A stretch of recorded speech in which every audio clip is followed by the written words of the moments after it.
Magandang araw po sa ating lahat at welcome pong muli sa aking channel para sa isa na namang episode.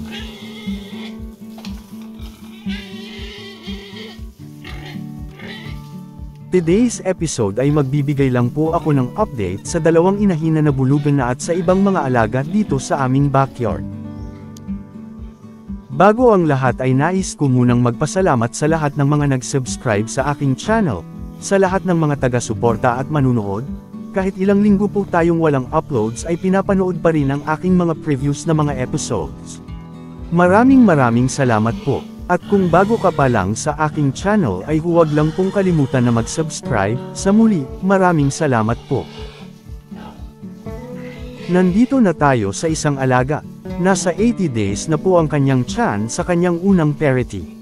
May mga pagbabago na sa kanyang katawan, malaki na ang kanyang tiyan at unti-unti na rin nade-develop ang kanyang panggatasan.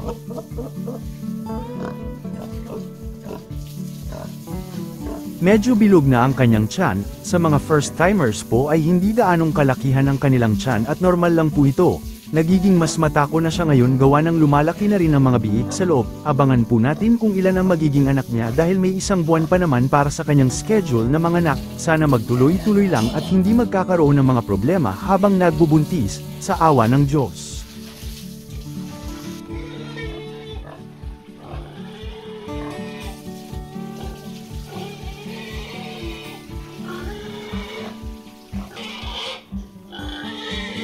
Ito naman ang magkapatid na Junior Boar at Gil, 7 months old na po ang dalawa. Ilang araw simula ngayon ay maglandi na po ang babae sa ikalimang pagkakataon. Kapag mag-standing heat na ay amin ang pabubulugan pero sa ibang barako dahil iniiwasan lang namin ang inbreeding, dapat iwasan natin ang inbreeding dahil may masamang epekto ito sa mga anak. Ang ilan sa mga epekto ay pagkakaroon ng physical abnormalities, maliliit at mabagal ang paglaki, mahina ang resistensya at marami pang iba.